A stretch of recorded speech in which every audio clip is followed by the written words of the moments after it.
Time traveller செய்திகள். முதலில் தலைப்புச் செய்திகள்.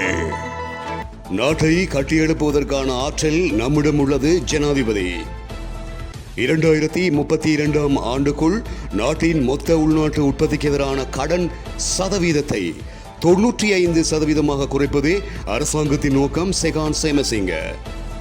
எமக்கு ஜேவிபியினரே ஆயுதங்களை வழங்கினர். பிள்ளையான். ஸ்ரீதரன் எம்பிக்கு அச்சுறுத்தல். சர்வதேசத்தை ஏமாற்றுவது போன்று எங்களை ஏமாற்ற முடியாது, முன்வைக்கப்பட்ட குற்றச்சாட்டு. எரிபொருள் விலை குறைப்பு தொடர்பில் ஜனாதிபதி விசேட கவனம். தமிழ்நாட்டுக்கு தற்போது நல்ல தலைவர்கள் தேவை. நடிகர் விஜய். கர்நாடகாவில் 13 பேரின் உயிரை காவு கொண்ட கோர விபத்து. பாகிஸ்தானில் வெப்ப அலை, 500க்கும் மேற்பட்டோர் மரணம். தொடர்பென விரிவான செய்திகள். நாட்டை கட்டியெழுப்புவதற்கான ஆற்றலும் அறிவும் நம்மிடம் உள்ளது என்றும் அந்த பாதையில் நாம் தொடர்ந்து பயணிக்க வேண்டும் என்றும் ஜனாதிபதி ரணில் விக்ரமசிங்கே அவர்கள் குறிப்பிட்டுள்ளார். கொழும்பு பண்டாரநாயக்கா சர்வதேச மாநாட்டு மண்டபத்தில் நடைபெற்ற ஜனாதிபதி சுற்றாடல் விருது வழங்கும் நிகழ்வில் கலந்து கொண்டு உரையாற்றும் போதே ஜனாதிபதி இவ்வாறு குறிப்பிட்டார். பருவநிலை மாற்றத்தை சமாளிப்பது எந்த நாடுகளினாலும் செய்ய முடியாது. அதற்கு அனைத்து நாடுகளும் இணைந்து செயல்பட வேண்டும். ஆப்பிரிக்கா மற்றும் ஆசியாவின் பல நாடுகள் கடனில் உள்ளன. கடன் நிவாரணங்களையும் கோரியுள்ளன. ஆசியாவின் கடன் நிவாரண கோரிக்கையை நான் ஆதரிக்கவில்லை. இலங்கையின் கடன் பிரச்சனையை தீர்க்க முடியும் என நான் சுட்டிக்காட்டினேன். ஆனால் ஆப்பிரிக்காவில் குறைந்த வருமானம் உள்ள நாடுகளில் கடன் நிவாரணம் முற்றிலும் ஒழிக்கப்பட வேண்டும் என்று அவர்கள் கூறினார்கள். கடன் மறுசீரமைப்பு தொடர்பில் இலங்கை தற்போது முதல் படியை எடுத்துள்ளது. அதன்படி நாங்கள் திவால் நிலையில் இருந்து வருகின்றோம். இப்போது பொருளாதார மாற்றத்தை மற்றும் அந்த மாற்ற சட்டத்தை ஏற்று அந்த பயணத்தை மேற்கொள்ள வேண்டும். ஆனால் ஆப்பிரிக்கா போன்ற நாடுகள் அந்த வேலையை செய்வது கடினம். எனவே அவர்களுக்கு நிவாரணம் வழங்க வேண்டும் எனவும் ஜனாதிபதி மேலும் குறிப்பிட்டார். எதிர்வரும் 2032 ஆண்டுக்குள் நாட்டின் மொத்த உள்நாட்டு உற்பத்திக்கு எதிரான கடன் சதவீதத்தை 95% குறைப்பதே அரசாங்கத்தின் நோக்கம் என நிதி ராஜாங்க அமைச்சர் செகான் சேமசிங்க குறிப்பிட்டிருக்கின்றார். விசேட காணொலி ஒன்றை வெளியிட்டு அவர் இதனை குறிப்பிட்டுள்ளார். நாட்டின் ஸ்திரத்தன்மையை உறுதிப்படுத்துவதற்கும் பொருளாதாரத்தின் மீதான நம்பிக்கையை அதிகரிப்பதற்கும் பொருளாதார வளர்ச்சிக்கும் கடன் மறுசீரமைப்பே முக்கியமானது எனவும் அவர் குறிப்பிட்டார். இந்த கடன் மறுசீரமைப்பின் 2 முக்கிய கட்டங்களை நாம் இன்று நிறைவு செய்திருப்பதாகவும் இதன்போது அவர் தெரியப்படுத்தியுள்ளார். நாட்டின் பிரஜை என்ற வகையில் தான் மிகவும் மகிழ்ச்சி அடைவதாக தெரிவித்த செகான் சேமசிங்க கடன் சீரமைப்பை 3 முக்கிய கட்டங்களில் திட்டமிடப்பட்டிருந்ததாகவும் அவர் குறிப்பிட்டார். அத்துடன் அதிகாரப்பூர்வ கடன் குழுவின் இணைத் தலைவராக இருந்த பிரான்ஸ், இந்தியா மற்றும் சீனா, இதைவிட பாரிஸ் கிளப்பின் அனைத்து உறுப்பினர்களுக்கும் தாங்கள் நன்றியுள்ளவர்களாக இருக்கின்றோம் எனவும் அவர் குறிப்பிட்டார்.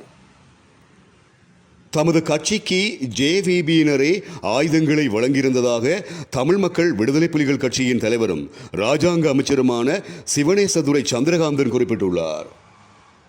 மட்டக்களப்பில் ஊடகங்களுக்கு கருத்து வெளியிட்ட போதே பிள்ளையான் இவ்வாறு குறிப்பிட்டார். அவர் மேலும் தெரிவிக்கையில், பிள்ளையான் மக்களை அச்சுறுத்துவதாக அனுரகுமார திசாநாயக்க தெரிவித்திருந்தார். அனுரகுமார திசாநாயக்க தரப்பினரே எங்களுக்கு முதல் முறையாக ஆயுதங்களை வழங்கினார்கள்.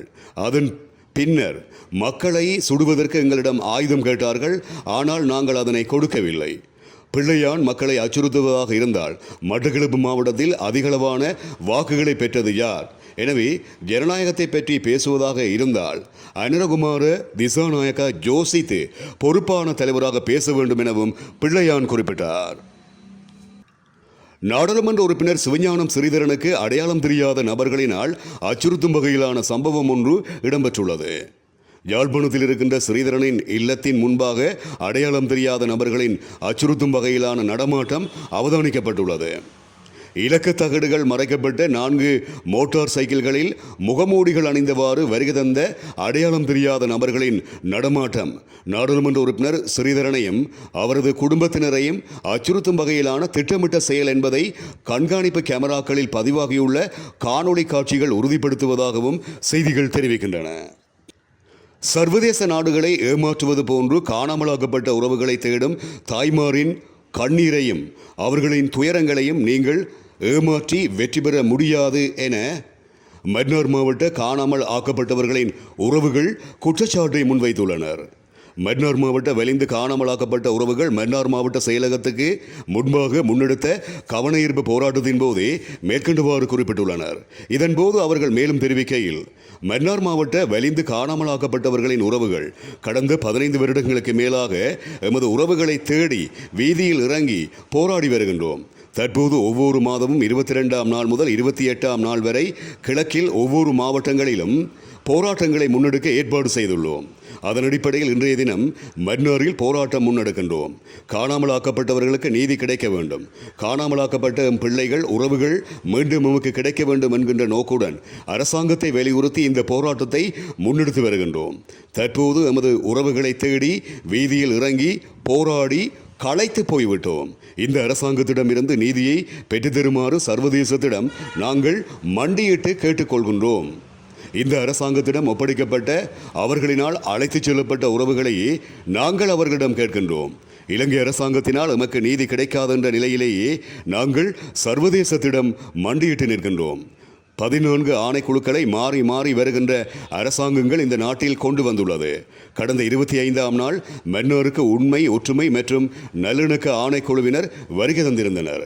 இந்த நாட்டில் உண்மையும் ஒற்றுமையும் இருந்திருந்தால் தமிழ் மக்களுக்கு இவ்வாறான ஒரு துன்பதுயரம் வந்திருக்காது. உங்களிடம் ஒப்படைத்த குடும்பம் குடும்பமாக சரணடைந்த வெள்ளை பேன்களில் வந்து கடத்தி சென்ற உறவுகளையே கேட்கின்றோம். யுத்தத்தில் இறந்து போன உறவுகளை கேட்கவில்லை. ஒவ்வொரு அம்மாக்களும் கண்ணீருடன் வீதியில் நிற்கின்றோம். இந்த கண்ணீருக்கு பதில் எதுவும் இன்று வரை இல்லை. ஒரு நாள் பதில் சொல்லியே ஆக வேண்டும் எனவும் அவர்கள் மேலும் குறிப்பிட்டுள்ளனர்.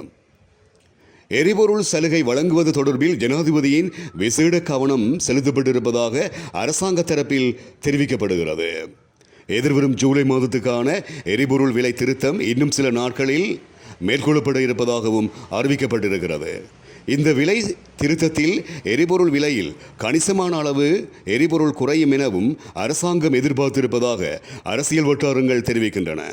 நாடு பொருளாதார ரீதியில் குறிப்பிட்ட மட்டத்தை எட்டியுள்ள நிலையில் எரிபொருள் விலைக்கு சில விசேட நிவாரணங்களை மக்களுக்கு வழங்க அரசாங்கம் திட்டமிட்டிருப்பதாகவும் தெரிவிக்கப்படுகிறது.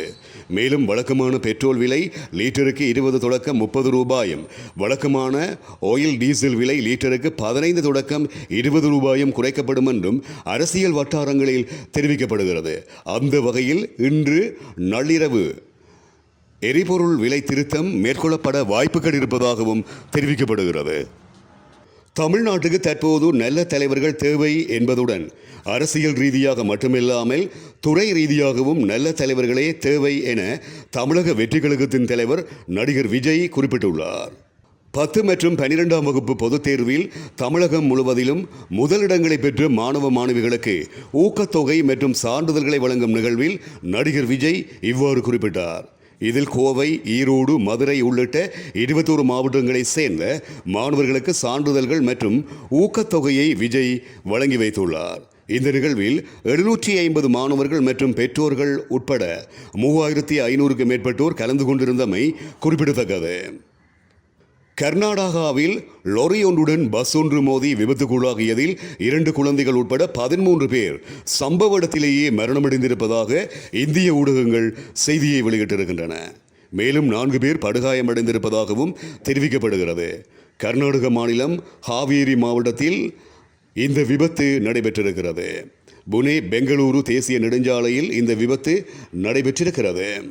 இதன்போது வீதியில் நின்று கொண்டிருந்த லொரி ஒன்றின் மீது அரை சொகுசு பஸ் ஒன்று பயங்கரமாக மோதியதாகவும் குறிப்பிடப்படுகிறது. இந்த விபத்தில் 2 குழந்தைகள் உட்பட 13 பேர் சம்பவ இடத்திலேயே மரணமடைந்தனர். இதனையடுத்து சம்பவ இடத்துக்கு விரைந்து வந்த மருத்துவ குழுவினரும் தீயணைப்பு வீரர்களும் மீட்பு பணியில் ஈடுபட்டனர்.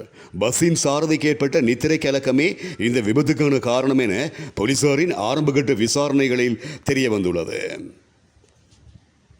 பாகிஸ்தானில் நிலவி வரும் கடுமையான வெப்பம் காரணமாக கடந்த 6 நாட்களில் மாத்திரம் 568 பேர் மரணமடைந்திருப்பதாக செய்திகள் தெரிவிக்கின்றன. இதேவேளை வெப்ப அலையால் உடல் நலம் பாதிக்கப்பட்ட 1000க்கும் மேற்பட்டோர் மருத்துவமனையில் அனுமதிக்கப்பட்டு சிகிச்சை பெற்று வருகின்றார்கள் எனவும் தெரிவிக்கப்படுகிறது. அத்துடன் மரணமடைந்தவர்களில் பெருமளவானோர் 60 வயதிற்கு மேற்பட்டவர்கள் எனவும் தெரிவிக்கப்படுகின்றமை இங்கு குறிப்பிடத்தக்கது. இத்துடன் டைம் டிராவலர் செய்திகள் நிறைவடைகின்றன.